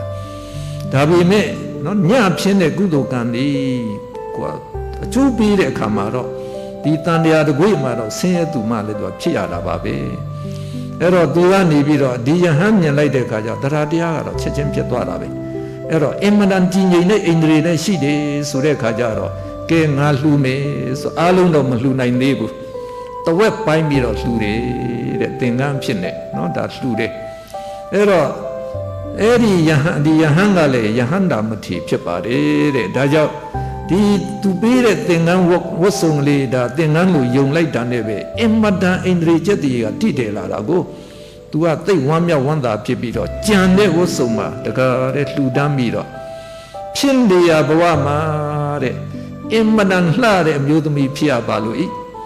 အမျိုးသားတွေသူ့ကိုမြင်ရင်မူးယုံတဲ့အထိလှတဲ့အမျိုးသမီးဖြစ်ရပါလို့ဤဆိုပြီးတော့ဆုတောင်းတာအဲ့တော့ဆုတောင်းတော့လည်းပဲနော်ဒါဆုတောင်းတဲ့အတိုင်းပြည့်တာပါပဲဣဒံနော်ဒါအိစိတံပတိတံတုံရှံခိပ္ပမေဝသမိတ်စတုလိုရာဆုနဲ့ပြည့်စေဆိုတဲ့ခါကျတော့အဲ့တော့သူသေးတဲ့ခါကျတော့တာဝတိနာမနသမီးသွားဖြစ်တာပါအဲ့ဒီကနေတည်တဲ့အခါကျတော့မှအဲ့ဒီမှာဥမာဒန္ဒီဆိုတဲ့ဂဒေ80ကျွေဝတဲ့တထေးသမီးဖြစ်တာနော်အဲ့တော့တိဝိမင်းတော်မှတခါတဲ့ဥမာဒန္ဒီမြင်လိုက်တဲ့အခါကျတော့မစားနိုင်မအိပ်နိုင်နော်တခါတဲ့သူကဟိုယူတဲ့အထိတော့မဖြစ်ပါဘူးဘာဖြစ်လို့လဲတိဝိမင်းကလည်းဖျားလောင်းပါနော်ဖျားလောင်းပါဆိုတော့ယူတဲ့အထိတော့မဖြစ်ပါဘူးဒါပေမဲ့အဲ့ဒီဘဝမှာတော့သူ့ကိုသူ့ဖေကတိဝိမင်းသွားဆက်ပေမဲ့အဲ့တော့အမတ်တွေကနေပြီးတော့နော်ဒီသွားပြီးတော့မိဖုရားဖြစ်ထိုက်တဲ့ကြံရင်လက္ခဏာရှိသလားလို့သွားစုံစမ်းတဲ့အခါမှာအဲ့တော့ဥမာဒန္ဒီကစားကောင်းတောက်ဖွယ်တွေနဲ့တေခင်ကျွေးမွေးပါတယ်အဲ့ဒါလို့စားလို့တောက်နေတဲ့အချိန်မှာပဲဥမာဒန္ဒီကနော်တကယ်ကိန်းကြီးဝတ်စုံနဲ့ဝတ်ပြီးတော့အင်မတန်လှတဲ့ဝတ်စုံနဲ့ပေါ့ဗျာအချိုးပွဲပန်းကလေးကင်ပြီးတော့ထွက်လာတဲ့အခါအဲ့ဒီမူမတီဥမာဒန္ဒီမြင်လိုက်တာနဲ့ဟာတလောက်လှပါလားဆိုတော့စားနေတာကိုသတိလစ်ပြီးတော့အဲ့ဒီစားတဲ့အစာတွေကိုသူတို့ကနှာခေါင်းထဲနော်တချို့ကလည်းနားထဲသွားပြီးတော့ထည့်မိတာကိုအဲ့ဒါကိုဥမာဒန္ဒီကကဲတင်တို့ကပညာရှိတယ်မဟုတ်ပါဘူးနော်အဲ့တော့ကဲသွားကြဆိုတော့မောင်းထုတ်ထားလိုက်တော့မူမတီက ဟာဥမာဒန္ဒီကအင်မတန်လှတဲ့အမျိုးသမီးတော့ဖြစ်ပါတယ်ဒါပေမဲ့နော်အင်မတန်ဒေါသကြီးတဲ့အတွက်ကြောင့်ဒါမိဖုရားဖြစ်ထိုက်တဲ့ကြံလက္ခဏာမရှိဘူးဆိုတော့တိဝိမင်းကပယ်လိုက်တာပယ်လိုက်တော့အဲ့ဒီဘဝမှာတော့သူကတော့နော်ရှင်သာရိပုတ္တရာလောင်းလျာဖြစ်တဲ့အဘိပါရကစစ်သူကြီးနဲ့သူအိမ်အောင်ကြတာပါနော်အိမ်အောင်ကြတာအဲ့တော့တစောင်းတိုင်းပွဲတော်ဆိုရင်သူတို့စီမှာအင်မတန်စီကားပုံရတာတမျိုးလုံးမိတွေထွန်းတောက်တယ်ဆိုတော့နော်ထွန်းကြတယ်ဆိုတော့ဒီရန်ကုန်တစောင်းတိုင်းပွဲနဲ့ခတ်ဆင်ဆင်ပါပဲအဲ့ဒီခါဘိပါရကစစ်သူကြီးကအကဲငါလုံချုံကြီးတန်ဝန်ရှိတယ်ငါသွားလိမ့်မယ်အဲ့တော့သင်တော့အိမ်ထဲမှာပဲနေပါတဲ့နော်ဘယင်ကတော့သူကလည်းမြို့ကိုလှည့်လေပြီးတော့ကြည့်ရှုဖို့ရှိတယ်တဲ့ထွက်မကြည့်ပါနဲ့တဲ့မှားတယ်အဲ့တော့နော်ဒီအဘိပါရကစစ်တကြီးကလည်းသူကကြိုတင်သိထားတာအဲ့တော့ဒီသိဝိမင်းမြင်သွားရင်သူ့ဘယ်လိုပဲမြင်လူချင်မှာကိုအဲ့တော့ဥမာဒန္ဒီကလည်းပဲကဲရှစ်တောင်ရှင်ကြည်ပြောင်လုပ်ပါနော်အဲကျမကလည်းကျမတောင်ကျမသိပါတယ်ဆိုပြီးတော့သူကဘာလုပ်လဲဆိုသိဝိမင်းကိုသူကတော့ဒီမှာလက်စားပြန်ချေးနေတာကိုသူ့ကိုတခါတည်းနော်ဒီမိဖုရားမတန်ဘူးဆိုပြီးတော့ဆွတ်လွတ်ကောင်းလားဆိုပြီးတော့ဒါမိမတို့ရဲ့နော်ဒါသူ့ရဲ့မာနကလေးနဲ့ပေါ့အဲ့တော့တကယ်နော်ဒီအင်နန်လှတွေကပန်းဝတ်စုံတာဝတ်စုံတွေဝတ်ပြီးတော့ကစတီဗီမင်းရောက်လာတဲ့အချိန်မှာဗရင်လေးဖွေပြီးတော့စတီဗီမင်းမြင်အောင်ကိုတပိုင်းအပြင်ရောက်အောင်ကိုတော့ကြည့်တာပြီးတော့မှငွေဖလားကနေပြီးတော့အဲ့ဒီမှာပန်းနေတော့ကျဲချစတီဗီမင်းမြင်လိုက်တာနဲ့ဟဲ့ဒီအမျိုးသမီးဘယ်သူလဲသွားစုံစမ်းချီဆိုတဲ့ခါကျတော့မှန်လားပါဗျာအဘိပါရကစစ်သူကြီးရဲ့နော်ဇနီးဥမာဒန္ဒီဖြစ်ပါတယ်ဩဥမာဒန္ဒီနော်ရွတ်နေပြီနော်ဥမာဒန္ဒီသိလှပါလားပေါ့ကဲနော်ငါနဲ့မထိုက်တန်လို့အဘိပါရကစစ်သူကြီးနဲ့ပဲထိုက်တန်လို့သူရသွားတာပါပဲဒီ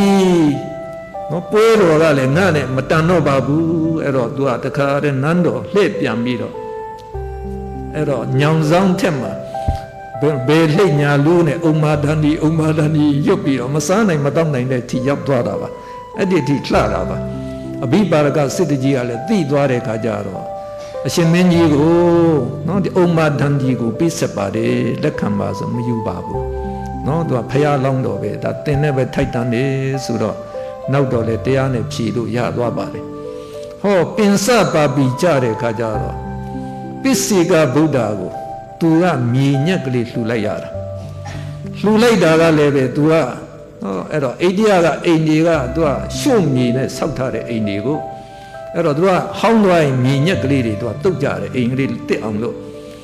ပစ္စေကဗုဒ္ဓမထေရကလည်းပဲသူ့လိုင်ကူကိုမြေညက်တုတ်ချင်တော့အဲ့ဒါမြေညက်လှူခံဖို့မြို့ထဲဝင်လာတော့ဒီမျိုးသမီးအိမ်တုတ်နေတာမြင်တော့လှူတန်ကောင်းရဲ့ဆိုပြီးတော့အဲ့ဒါရှေ့မှာ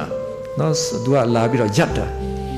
အဲ့တော့ပင်စပါပြီလောင်းနေရကလည်းနော်မကြိုးစားတုံးနေတော့မှပဲဒီယဟန်ကနော်လာရပ်နေတော့ကတော့ဆုံးပါဗျာသူကអော်လိုက်တယ်မသွားဘူးသူကတခါတည်းဆက်ရပ်နေတော့သူကစိတ်ဆိုးဆိုးနဲ့အဲ့ဒါကိုဆောင်းပြီးတော့နော်မျက်စိလည်းဆွေပြီးတော့အဲ့ဒါသူကကြည့်ပြီးတော့နော်သူကအပြစ်တင်တဲ့သဘောမျိုးကိုပြီးတော့မှ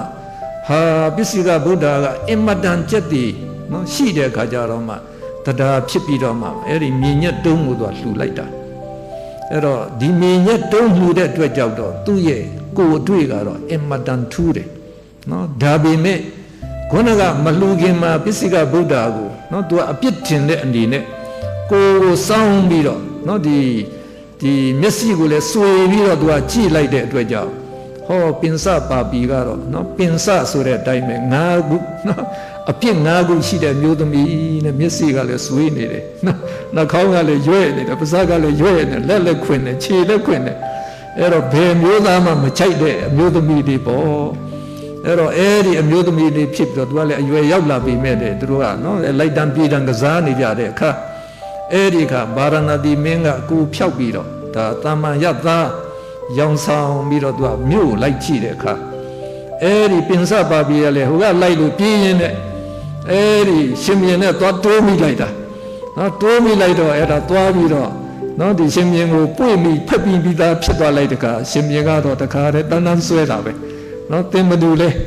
အဲ့တော့တင့်အမေမိဘပြောပါနော်တင့်ကိုငါလက်ထပ်မယ်ဆိုပြီးတော့ဘုရင်ကသူ့ကိုနန်းတော်ထိကိုကောက်ပြီးတော့မိဖုရားဖြစ်မြတ်ပါတယ်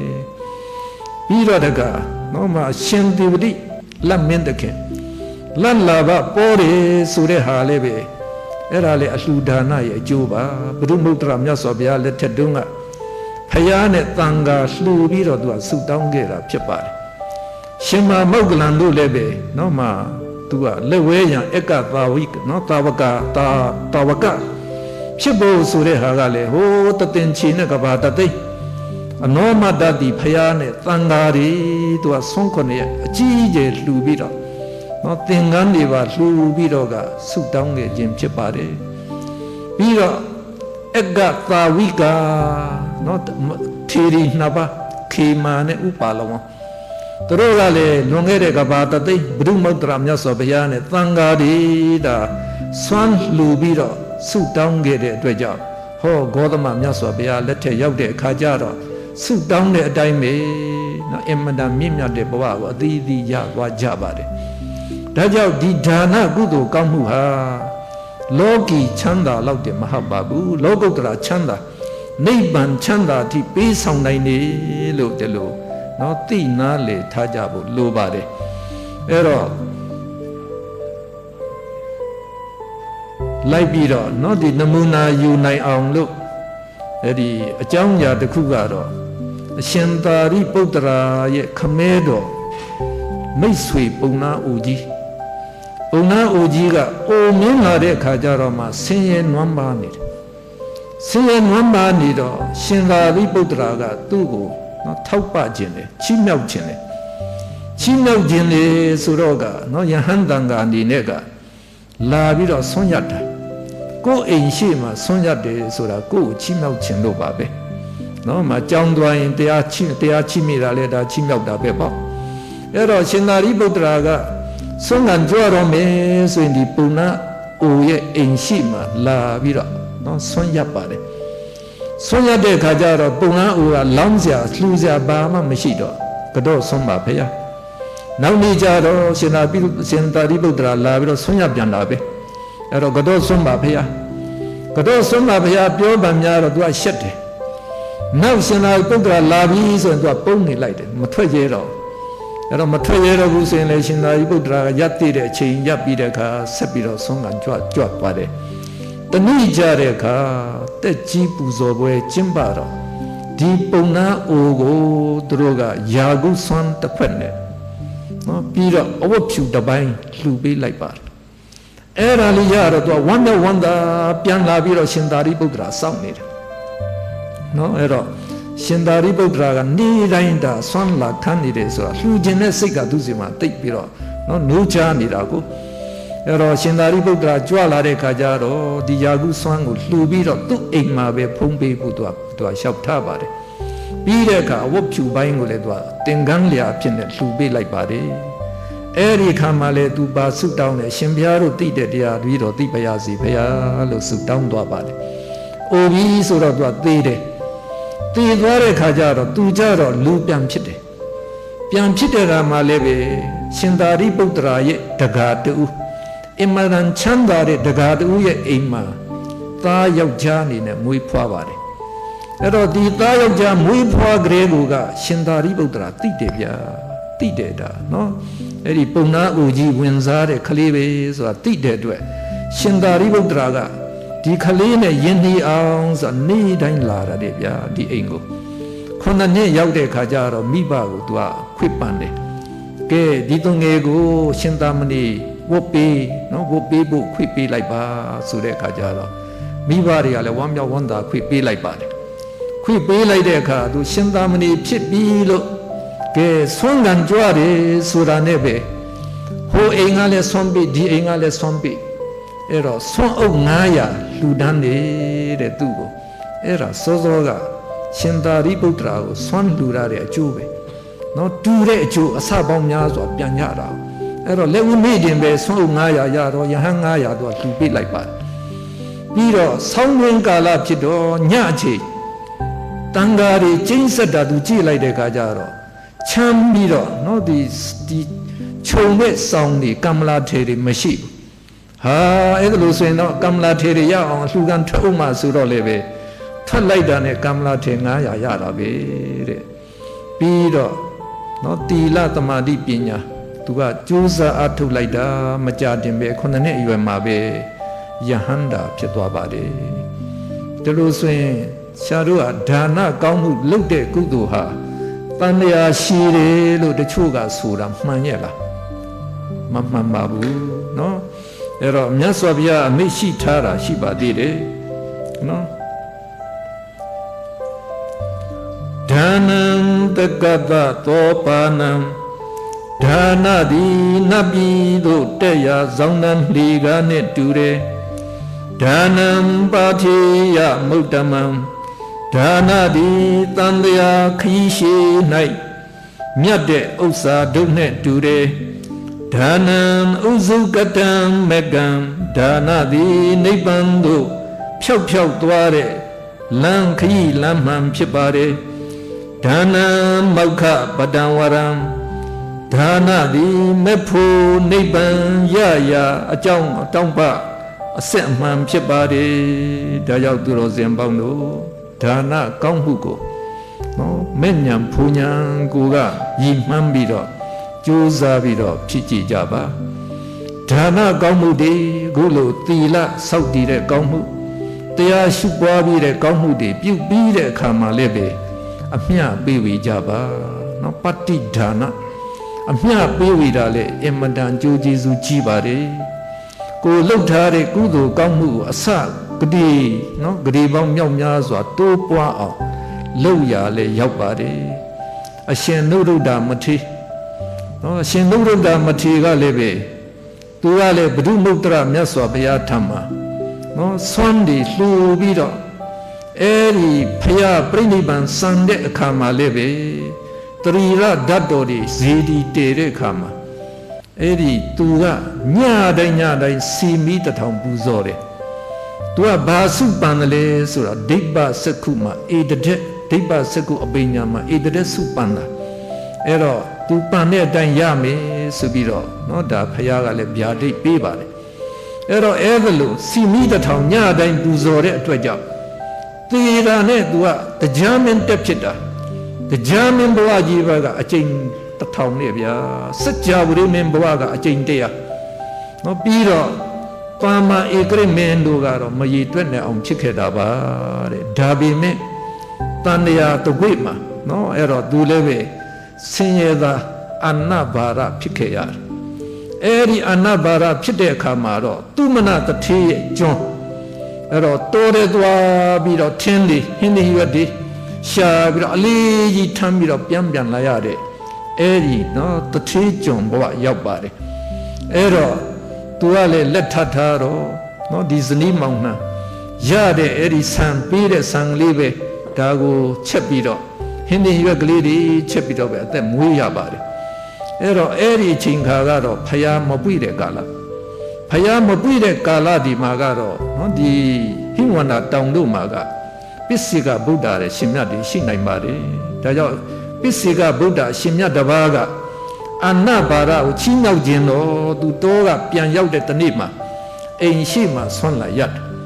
မြင်လိုက်တာနဲ့တော့သူတို့ကပါရမီရှင်တွေကိုအဲ့တော့တရားတရားချက်ချင်းဖြစ်တာပဲအရှင်ဘုရားအိမ်မောကြွပါဗျာ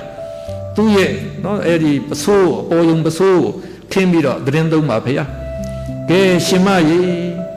သမင်းကြက်ပြီလားကြက်ပါပြီတော့အဲ့ဒါနဲ့တပိတ်ယူပြီးတော့သူရဲ့စားဖို့နော်ဒီသမင်းအိုတဝက်တိတိကိုလှူဒန်းပါတယ်ဇနီးကလည်းငါခင်မောင်ဒီလောက်ပင်မနဲ့ဆာလောင်ရဲ့သားနဲ့သူ့ဝေစုသူ့လှူနိုင်ရင်ငါလည်းလှူမယ်ဆိုရတဲ့သဘောတူလှူတယ်ဗျာ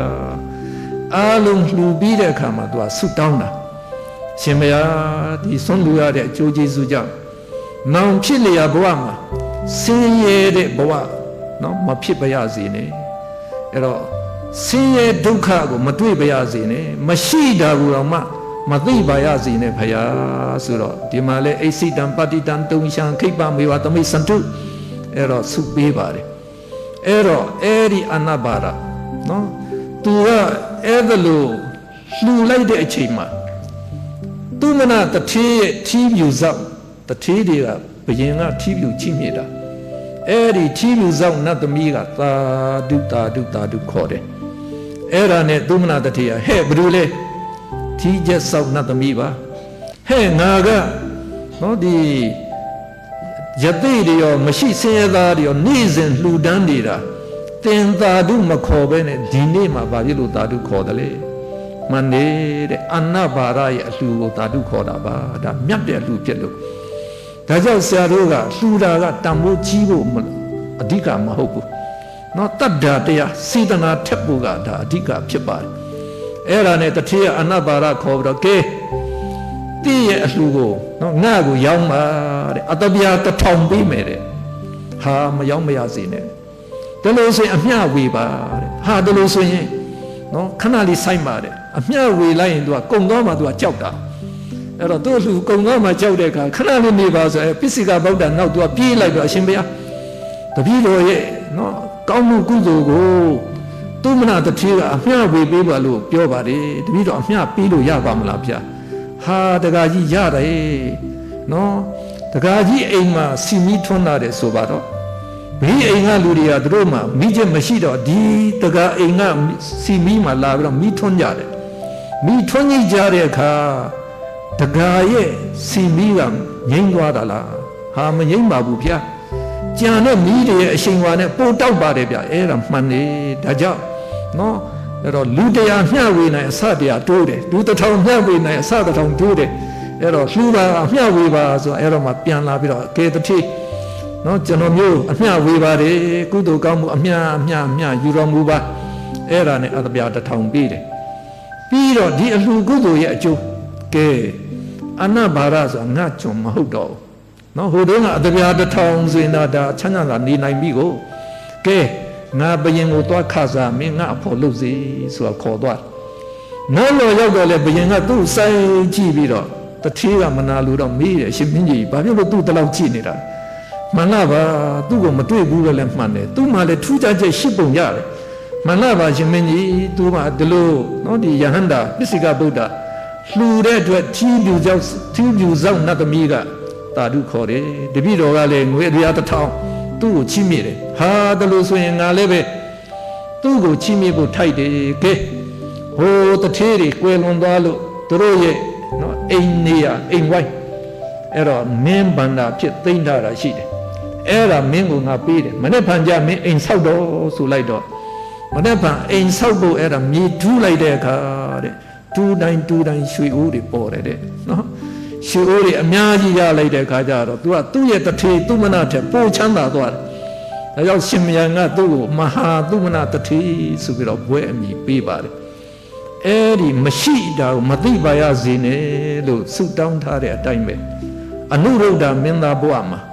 နော်သူကဗတ္တိယရဲ့အနန္ဒရဲ့ပြီးတော့ကိမိလရဲ့ဘာဂုရဲ့သူရဲ့၅ဦး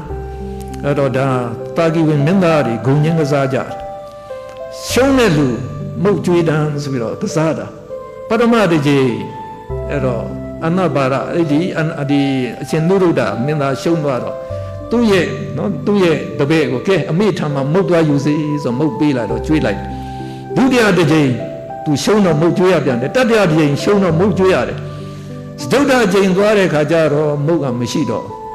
အဲ့တော့အမေကပြောလိုက်ပါမုတ်မရှိတော့ဘူးလို့သားကိုပြောလိုက်ပါအဲ့တော့အနဘာရဒီအနုရုဒ္ဓကသူကနော်ဒီတာဂိဝင်းသားထဲမှာသူကပါတယ်မရှိတော့တခါမှမကြားဘူးဆိုမုတ်မရှိဘူးလို့ပြောလိုက်တယ်အဲ့လိုဆိုအဲ့ဒီမုတ်မရှိမုတ်ကိုပေးခဲ့ပါအမေကိုပြောအဲ့တော့အမေကလည်းပဲကဲမရှိတာငါသားသိအောင်အဲ့တော့ရွှေလင်ပန်းမှာနော်ရွှေခွက်ထဲမှာဘာမှမထည့်ပဲနဲ့အဖုံးပြီးတော့ပေးလိုက်တယ်ရော့အဲ့ဒါမရှိမုတ်လို့နော်မြင့်တခင်ကိုပြောလိုက်အဲ့တော့ဒီကျွန်ကသူကနော်ဒီရွှေလင်ပန်းသေလာတဲ့အချိန်မှာမြို့စောက်နတ်တွေကအမြဲစောက်ကြည့်နေတဲ့သဘောရှိပါတယ်သူတို့ကမြင်တယ်နတ်တွေကအားလုံးထိုးထွင်းပြီးတော့မြင်တာဟာမုတ်မပါဘူးဒီလိုဆိုမရှိတာကိုနော်ဒီအနုရုဒ္ဓသိသွားရင်ငါတို့မှာအပြစ်ရှိလိမ့်မယ်အဲ့တော့နတ်မုတ်ထည့်ပေးတာတယ်ဗျာဒါကြောင့်ကဲသခင်ဟောဒီမှာမရှိမုတ်အမေပေးလိုက်ပါတယ်ဖွင့်လိုက်တော့ နတ်မုတ်တွေပေါ်လာတော့အင်မတန်မှွေးတာကိုမင်းကြီးမင်းသားတွေစားပြီးတော့နော်ဝမ်းမြောက်ဝမ်းသာစားပြီးတော့ပြန်ကြတယ်အဲ့တော့နုရုဒ္ဓသူ့အမေမေးတာတဲ့အမေသားကိုချစ်သလားတဲ့သူကတော်တော်ကြီးနေပြီနော်ဒါသူကညီကိုနှစ်ယောက်မှသူကအငယ်ဆိုတော့သူကဒါအမေကိုတော်တော်လေးကတ်တာပေါ့လေဟဲ့ချစ်လို့မုတ်တယ်အများကြီးလှုပ်ပေးလိုက်တာပေါ့ဒါပေမဲ့အမေမရှိမုတ်တခါမှမကြွေဘူးသားအဲ့ဒီမရှိမုတ်သိအရသာရှိတာတဲ့နောက်ဆိုရင်တော့မရှိမုတ်ပဲကြွေးပါအမေတဲ့ချစ်ရင်တော့ကောင်းပါပြီတဲ့အဲ့တော့နောက်နေ့ကဲအမေမုတ်ပေးပါဆိုအမေကအဲ့ဒီပါနော်ဒီခုနကပြောတဲ့ရွှေခွဲအလွတ်မှာရော့အဲ့ဒါမရှိမုတ်လို့ပေးလိုက်နတ်တရားလည်းစောင့်နေတယ်နတ်မုတ်အမြဲတမ်းထည့်ပေးလိုက်တာနော်မရှိတာကိုမသိတဲ့အထိဒါအကျိုးကျေးဇူးကြီးပါတယ်ပြီးတော့နော်ဆက်အဲ့ဒီအမျှဝေတဲ့အခါကျတော့သာဓုခေါ်နိုင်ရင်နော်ဒါကလည်းအမတန်အကျိုးကျေးဇူးကြီးပါတယ်အဲ့တော့ဆရာတို့မြန်မာသမိုင်းမှာတော့ဒါသမိုင်းလို့တင်ရမယ်အကြောင်းအရာတွေတစ်ခုကတော့ရေတွင်းတကဥထုံးပါရေတွင်းတကဥထုံးကမန္တလေးမြို့မှာသူကဘာသာကြားပုဂ္ဂိုလ်တူဖြစ်ပါတယ်12နှစ်သမီးကလေးအင်မတန်လိမ္မာတဲ့သမီးကလေးဖျားနာပြီးတော့တည်ဆုံးသွားပါတယ်တလားလောက်ကြာတဲ့ခါကျတော့အိမ်မက်ပေးတယ်မိုးလင်းခါနေပြီဆိုရင်သမီးကအိမ်မက်ပေးတယ်အိမ်မက်ပေးတာသမီးကကိုယ်ထက်ပိုင်းကိုဖော်ပြီးတော့အဝတ်စားတွေမပါဘူးပိန်ချုံပြီးတော့နော်အဲ့တော့အာမရှိတဲ့နော်စကားတန်လေးနဲ့ပပသမီးသိစ္စာတဲ့ပပသမီးဘာမှမစားရဘူးသမီးသိစ္စာတဲ့ပပလို့ပြောတော့အဲ့တနည်းမဟုတ်ဘူးတဲ့နော်မိတိုင်းလာပြောနေတဲ့ခါကျတော့အဲ့တော့ဥထုံးကသူတို့ရဲ့တရားဟောဆရာမှာသွားပြီးတော့တိုင်ပင်တယ်အဲ့တော့ကျွန်တော်တော့ဒီလိုပဲသမီးနော်တော့အိမ်မက်မဲ့နေတယ်အဲ့တော့သမီးကအင်မတန်ဆင်းဒုက္ခရောက်နေပုံရတယ်ကျွန်တော်မလုပ်ရမှာလေဟာမင်းကနော်ဒီလိုအိမ်မက်တယ်ဆိုတဲ့ဟာကဒါသမင်းလုံးတစ်စီ၆တဲ့အိမ်မက်တွေပါတဲ့မင်းရဲ့သမီးရဲ့ဖရာသခင်ရဲ့ခြေရင်းမှာအေးချမ်းချမ်းတာတော့သူကအိတ်ဆက်နေတာပါတဲ့ဒါဖရာသခင်နော်ဆုံးဖြတ်ပေးတဲ့ခါကျရင်ဒါကောင်းကင်ဘုံတက်မှာပေါ့ဘာမှတင်မပူနဲ့အဲ့တော့ဥထုံးကတော့သူကတော့မအေးနိုင်ဘူးပေါ့ဗျာဒါလိုပြောပေမဲ့သမီးကလာပြီးတော့အိမ်မက်ပေးနေတော့ကဲငါသမီးစားအောင်ငါတခါတည်းနော်မစားသူမအိတ်ခင်လေးမှာသမင်းစားကမ်းမှာစားတော့စရာတွေပြင်ထားတော့ကဲငါသမီးဒီညဒီဓာတွေစားပါအဲ့တော့သမီးကအိမ်မက်ပေးတယ်တဲ့မိုးလင်းကနေပပကျွေးတာသမီးစားလို့မရပါဘူးတဲ့အဲ့တော့ကို့မှာစားနိုင်တဲ့ကုသိုလ်ကံမရှိစားလို့မရဘူးနော်စားလို့မရမှာပိတ္တာတွေအတူဒီဟိုအတူရကေတွေအင်မတန်ကြီးတဲ့ပိတ္တာတွေသူတို့ကနော်တကဘာလုံးနေမှရေမတော့ရဆိုတဲ့ပုဂ္ဂိုလ်တွေပင်လေတဲ့ဆင်းလိုက်ရေခမ်းတာပဲမြစ်ထက်ဆင်းရေခမ်းတာပဲနော်အဲ့တော့ဒီမုတ်ဆိုးတယောက်ကလည်းသူကဟိုတိုးထဲမှာမုတ်ဆိုးတွေလိုက်တာနှစ်ပတ်များလာတဲ့အခါရေငတ်လို့တနေ့ကြတော့ကျောင်းတင်တန်းတစ်ခုမှာဟာရေအုပ်တွေ့တယ်ဝမ်းမြောက်ဝမ်းသာဖွေးပြီးတော့ရေခတ်မလို့လှုပ်တော့ရေတစ်စက်မှမရှိအဲသူကပြစ်တင်တယ်ဟာဒီကျောင်းမှာနေတဲ့ယဟန်ဒီအင်မတန်ပြင်းလိုက်တာရေတောက်ရေတောင်မထည့်ဘူးဆိုတော့အဲ့တော့ယဟန်ကထွက်လာတယ်ဟဲ့တကစောစောကပဲဘုန်းကြီးရေဖြစ်ထားတာဘာဖြစ်လို့ရေမရှိရမှာလဲကဲဘုန်းကြီးဖွင့်ကြည့်မယ်ဆိုတော့ရေကရှိနေတာကဲဟောဒီမှာရေရော့အဲ့တော့ပြီးလိုက်တဲ့အခါသူပြီးလိုက်တဲ့ရေကခမ်းသွားတာဒါကြောင့်ကိုယ်စီမှာနော်အကုသိုလ်တွေကြီးလာပြီကုသိုလ်တွေမရှိရင်ရေပေးနေရေတောက်လို့မရပါဘူးနော်ကောကအစာကျွေးနေစားလို့မရပါဘူးအဲ့ဒီတော့ဥထုံးကအခက်တွေ့နေတဲ့အခါမြန်မာမိတ်ဆွေတယောက်နဲ့ပြောမိတဲ့အခါဟာတငယ်ချင်းသိလွယ်တယ်တို့ဗုဒ္ဓဘာသာမှာကဲတငယ်ချင်းလူ9ယောက်နော်ထမင်းမကျွေးနိုင်ဘူးလားဟာအဲ့တော့ငါကျွေးနိုင်ပါတယ်ကွာဒါလို့ဆိုရင်ခင်ဗျားချက်တာ9ယောက်စားမနေ့ဖန်ဘုန်းကြီး9ပါးကျုပ်ပြလာမယ်ခင်ဗျားဆွန်းကျွေးပြီးရင်သမီးအမျှဝေအဲ့တော့ခင်ဗျားရဲ့သမီးမုတ်ချအစာစားလိမ့်မယ်ကဲခင်ဗျားစမ်းကြည့်ဗျာဆိုကောင်းပြီဗျာစုပ်စမ်းမယ်ဆိုတာမနေ့ဖန်ဘုန်းကြီး9ပါးဆွန်းလှူတယ်အမျှဝေတယ်နော်အမျှဝေတဲ့ခါကျတော့နာမည်ခေါ်ပြီးတော့ကအမျှဝေပြရတာပေါ့ကဲနော်အဖေပြုတ်လုပ်တဲ့ဒီဒါနကောင်းမှုအဖို့ပါကကိုသမီးမအရှာဘီအားအမျှပေးဝေပါတယ်သမီးတာဒုခေါ်ပါအဲ့ဒီနောက်နော်အဲ့ဒီညမိုးလင်းခါနေအိမ်မက်ပေးတော့တာပဲအဲ့တော့နော်သမီးကပြည့်ဖြုံနဲ့ပြုံးရွှင်နဲ့ပအင်မတန်စားကောင်းတဲ့အရာအစားအစာတွေသမီးစားရပါပြီတဲ့အင်မတန်ကျေးဇူးတင်ပါတယ် ဒါပေမဲ့သမီးမှာဝတ်စရာမရှိသေးပါဘူးပါပါတဲ့ဒါကြောင့်သူကကိုယ်တစ်ပိုင်းပဲဖော်ပြတာနော်အင်ကြီးဝတ်စားမရှိသေးဘူးအဲ့တော့ဦးထွန်းကလည်းမိုးလင်းတော့တငယ်ချင်းစီပြေးပြန်တော့ပေါ့ကဲငါဘယ်လိုလုပ်ရမှာလဲနော်သမီးကအစာတော့စားရပြီအဝတ်စားတော့မရှိအေးငါမိသွားလို့ပါလွယ်ပါတယ်ငါတငယ်ချင်းရကဲမနေ့ဖန်ဘုန်းကြီး၅ပါးဆွမ်းထားတာထပ်ကြွေခင်ဗျာ၅ခုစာသမင်းထပ်ချက်အဲ့တော့ဒီတစ်ခါကျတော့သင်္ကန်းတစ်စုံပါဝေလှူပါဆိုအဲ့တော့အဝတ်လှူမှအဝတ်ရတာနော်အစားအစာလှူတာအစားအစာရတယ်တူတဲ့အချိုးပေးတာကိုအဲ့တော့ဒီတစ်ခါကျတော့သင်္ကန်းလှူပြီးတော့သူအမျှဝေလိုက်တဲ့အခါအဲ့ဒီညမနေ့နော်သမီးအိမ်မက်ပြီးတော့နတ်ဝတ္တစာနဲ့အဲ့တော့ဒါအဘိဓမ္မာမှာကဒီလိုကြီးကျယ်တဲ့ကုသိုလ်ကောင်းမှုရဲ့အဖို့ပါကအမျှအကိုသာဓုခေါ်လိုက်နိုင်ရင်အဲ့ဒီကုသိုလ်ကံကအားကြီးတဲ့ကုသိုလ်ကံဥပဂါရကကံဖြစ်ပြီးတော့ပြိတ္တာဖြစ်အောင်အကျိုးပေးထားတဲ့အကုသိုလ်ကံကိုဖြတ်တာနော်ဖြတ်လိုက်တာနဲ့အဲ့ဒါပိတ္တာဘဝကနေစုတေးတယ်သေတယ်နတ်သမီးချက်ချင်းဖြစ်သွားတာဒါဘဝတစ်ပဲနော်ဘဝတစ်ရောက်သွားတာပဲဒါဒီဒါနကုသိုလ်ကောင်းမှုတွေကအဲ့ဒါလို့နော်ဒီအမျှဝေလို့သာဓုခေါ်နိုင်ရင်လည်းအမတန်အကျိုးကြီးတယ်ကဲသာဓုခေါ်နိုင်တဲ့အကျိုးကျေးဇူးနောက်တစ်ခုကတော့အရှင်မမောက္ကလန်ရဲ့ကိုယ်တွေ့ဖြစ်ရလေးပါရှင်မမောက္ကလန်ကတကောဣတရက်ရှင်ဖြစ်တဲ့အတွက်နတ်ပြည်ကိုလည်းခဏခဏတက်ဟိုးအပေပုံလည်းခဏခဏဆင်းဘာသွားလို့တလဲဆိုအင်တာဗျူးသွားလို့တာနော်အဲ့တော့အင်တာဗျူးသွားလို့တာအဲ့တော့ဒီလိုနတ်စည်းစိမ်တွေချမ်းသာတာခံစားရတာဘာကောင်းမှုကြောင့်လဲအပေဆင်းရဲခံရတာဘာနော်ဘာမကောင်းမှုကြောင့်လဲဒါတွေမေးပြီးတော့လူပြည်မှာပြန်ပြီးတော့သူဟောတဲ့အခါလူတွေကကံကံရဲ့ကျိုးကိုသိယုံကြည်လာကြတာအဲ့တော့ဖះမှာလည်းလတ်လာပတွေပေါ်တာကိုတစ်ချိန်မှာတာပင်သာရောက်တော့အင်မတန်လှတဲ့ဗိမာန်တစ်ကြီးကိုတွေ့တဲ့အခါဟာရှေ့ခောက်တွေတော့မမြင်ဘူးဒီဗိမာန်ငါဝင်မေးအောင်ပါပဲဆိုတော့ဗိမာန်ရှေ့ရောက်လာတော့နတ်သမီးကထွက်ပြီးတော့ဥတိုက်ပါတယ်ဟဲ့နင်ပါကောင်းမှုလုပ်လို့ဒီလောက်ကြီးကျယ်တဲ့ဗိမာန်ရတယ်လေမှန်လားပါဗျာလူပြည်မှာနော်အဲ့တော့လူပြည်မှာနော်ဝိတာခါကျောင်းမကြီးပုပ္ဖာယုံကျောင်းကိုမြတ်စွာဘုရားလှူဒန်းပြီးတော့အမျှဝေတဲ့အခါမှာ